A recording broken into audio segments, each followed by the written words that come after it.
Hello everyone, my name is Neha. Welcome back on my YouTube channel career power. आज हम chapter 2 consumer equilibrium के part 3 video के साथ आए हैं। आज हम 2 कमोडिटी केस को फिनिश करेंगे। अगर आपने मेरी पुरानी वीडियोस नहीं देखी हैं तो go and watch it, link is given in the description. आपको पता होगा कि कंज्यूमर इक्विलिब्रियम चैप्टर को मैंने पार्ट 1 में बताया भी है कि इसके 2 पार्ट्स हैं, cardinal and ordinal. Cardinal approach part 3 video के साथ इसी वीडियो के साथ फिनिश हो जाएगा और पार्ट 4 जो हमारी वीडियो आएगी उसमें हम ऑर्डिनल अप्रोच को स्टार्ट करेंगे। तो अब आज के टॉपिक को स्टार्ट करते हैं। What is the meaning of consumer equilibrium और 2 commodity case. Meaning of consumer equilibrium मैंने प्रीवियस वीडियोज़ में भी बताया है। क्या होता है meaning? This is a situation when a consumer spend his given income on the purchase of one or more commodity in such a way that he gets the maximum satisfaction and has no tendency to change the level of consumption। इसका क्या मतलब है कि consumer अपनी given income को spend करता है किसी प्रोडक्ट को ख़रीदने में, परचेज़ करने में, उससे मिलने वाली सेटिस्फैक्शन भी मैक्सिमम होती है और फ्यूचर में उसकी कोई टेंडेंसी, कोई नीयत नहीं होती कि वो अपने लेवल ऑफ कंजप्शन को चेंज करे। तो इन शॉर्ट मैंने इस ऑरेंज आप बॉक्स में देख ही रहे हो कि मैंने इन शॉर्ट इसको इसलिए लिखा है कि आपको की फैक्टर्स याद हो। कभी कभार हम पूरी पूरी लाइन रटने लगते हैं, तो लाइंस नहीं रटनी, टॉपिक को समझना है, उसको शॉर्ट में लिखना है। जो एग्ज़ाम में मुझे इन वर्ड्स, क्योंकि इन्हीं वर्ड्स को मिला के ही तो डेफिनेशन बनी है, तो इन वर्ड्स को याद रखोगे तो डेफिनेशन अपने आप ही क्लियर होगी कि गिवन इनकम से परचेज़ करोगे, परचेज़ जो कमोडिटी आप कर रहे हो उससे आपको मैक्सिमम सेटिस्फैक्शन रिसीव हो रही है और फ्यूचर में आपकी कोई टेंडेंसी नहीं है कि आप अपने लेवल ऑफ कंजप्शन को चेंज करोगे। Simple meaning.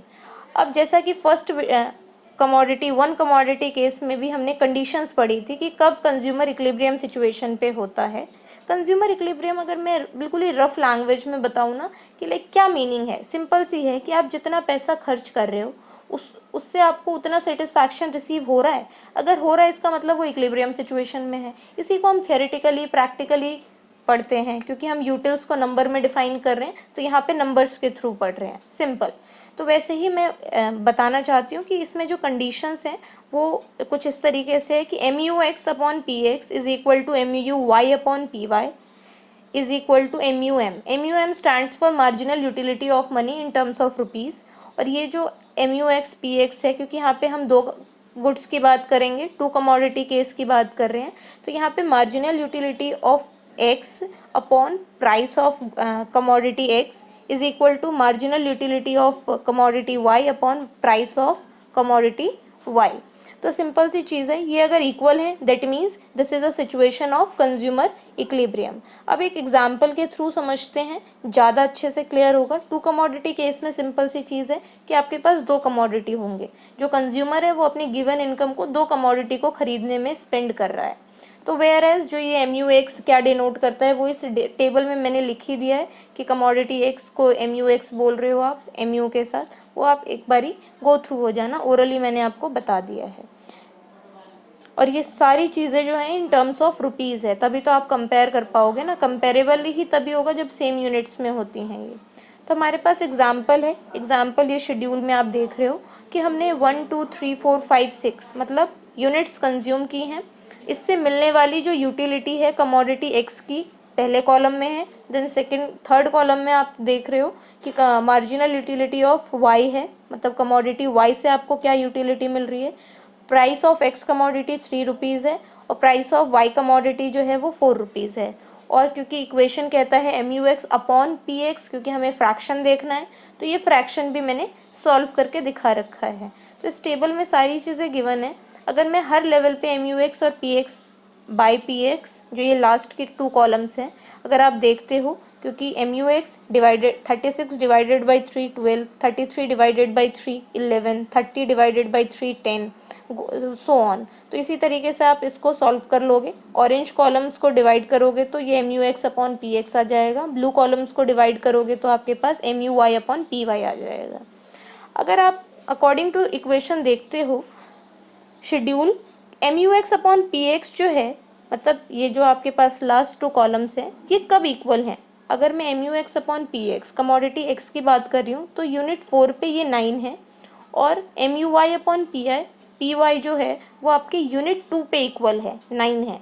तो इसका क्या मतलब है, कंज्यूमर इक्विलिब्रियम में तब होगा जब वो यूनिट 4 कंज्यूम करता है एक्स कमोडिटी की और यूनिट 2 कंज्यूम करता है वाई कमोडिटी की। अगर वो इन दोनों के कॉम्बिनेशन पे स्पेंड करता है अपने रुपीज़ को, अपनी इनकम को, तो वो इक्विलिब्रियम कंडीशन में है, इक्विलिब्रियम सिचुएशन में है। मतलब इससे मिलने वाली जो यूटिलिटी होगी वो मैक्सिमम होगी, मैक्सिमम सेटिस्फैक्शन रिसीव करता है वो अगर इस कॉम्बिनेशन को परचेज करता है, स्पेंड करता है। तो मतलब 4th unit of X commodity is equal to 2nd unit of Y commodity. तो this is a situation of consumer equilibrium. आप एज इट इज टेबल या इससे इजी टेबल, आप कहीं से भी आप एक माइंड मैपिंग कर सकते हो कि आपको ये टेबल्स याद हों। उसके बाद सेम वही दो सिचुएशन और अराइज होती हैं। इक्वल तो एक आइडियल सिचुएशन है कि consumer is in a state of equilibrium, but हमेशा ऐसा नहीं होता ना। Sometime MUX upon PX is greater than MUY upon PY, and second situation हो सकती है कि MUX upon PX is less than MUY upon PY। तो ये दोनों ही सिचुएशन मैंने नेक्स्ट पेज पे एक्सप्लेन किया है। अगर ये दोनों ही सिचुएशन अराइज होती हैं तो कंज्यूमर को क्या करना चाहिए, वो किस तरीके से इक्विलिब्रियम सिचुएशन को अटेन करेगा, उस सिचुएशन पे पहुंचेगा। तो सिंपल सी चीज़ है। MUX आपको पता ही है क्या है, PX सारी चीज़ें इससे पहले वाले पेजेस पे एक्सप्लेन किया है। और हो सके तो साथ के साथ आप नोट्स बनाते रहिए, क्योंकि नोट्स अगर साथ के साथ बन जाते हैं ना तो वो इफ़ेक्टिव होता है, आप उसको रिवाइज कर सकते हो, आपके लिए भी ईजी है। तो what will do in this situation, consumer in situations को कैसे डील करेगा, क्या करेगा। तो according to law of diminishing marginal utility, I hope आपको थोड़ा सा रिवाइंड आप कर पा रहे हो अपने माइंड में कि लॉ क्या था। Law of diminishing marginal utility क्या कहता है कि जब कंज्यूमर किसी प्रोडक्ट को, किसी भी गुड्स को ज़्यादा से ज़्यादा कंज्यूम करता है तो उससे मिलने वाली यूटिलिटी टाइम के साथ साथ कम हो जाती है। यही तो लॉ कहता है ना कि law of diminishing marginal utility. मैंने एग्जांपल भी दिया था ग्लास ऑफ वाटर का इसी चैप्टर के पार्ट 1 में, अगर आपने नहीं देखी है, इसीलिए इसको कॉन्टिनम में देखिए। ऐसा ना हो कि आप थर्ड वीडियो को सीधा देख रहे हैं, सीक्वेंस में देखोगे तो आपको भी क्लैरिटी होगी और जो मैं बता रही हूँ तो आपके कमेंट्स भी अच्छे आएंगे।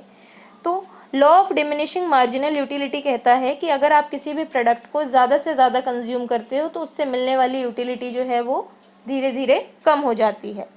तो इन फर्स्ट केस को अगर हम इसको रेक्टिफाई, इसको करेक्ट करना चाहते हैं, जहाँ पे हमारी जो marginal utility of X commodity is greater than marginal utility of Y commodity है, तो इसमें हम क्या करेंगे, he has to increase the consumption of good X. जिस साइड ग्रेटर देन का साइन है ना, उसी गुड्स को हम ज़्यादा कंज्यूम करेंगे। इससे क्या होगा, उससे मिलने वाली यूटिलिटी कम हो जाएगी और जैसे जैसे यूटिलिटी कम होगी वो वाई के इक्वल हो जाएगा। Simple, clear. अगर मैं किसी प्रोडक्ट को ज़्यादा कंज्यूम करूँगी तो उससे मिलने वाली यूटिलिटी कम हो जाएगी, तो यहाँ पे हम गुड एक्स को ही ज़्यादा कंज्यूम करेंगे। हमेशा याद रखना कि ग्रेटर देन का साइन जिस साइड होता है हमेशा हम उसी गुड्स को ज़्यादा कंज्यूम करते हैं, क्योंकि लॉ कहता है कि उससे मिलने वाली यूटिलिटी कम हो जाएगी।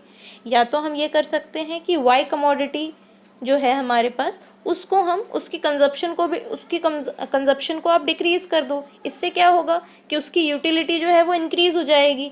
तो दोनों में से आप कोई भी सिचुएशन को फॉलो कर सकते हो, किसी भी चीज़ को कर सकते हो। या तो आप एक्स की कंजप्शन को इंक्रीज़ कर दो केस 1 में, या तो वाई की कंजप्शन को डिक्रीज़ कर दो।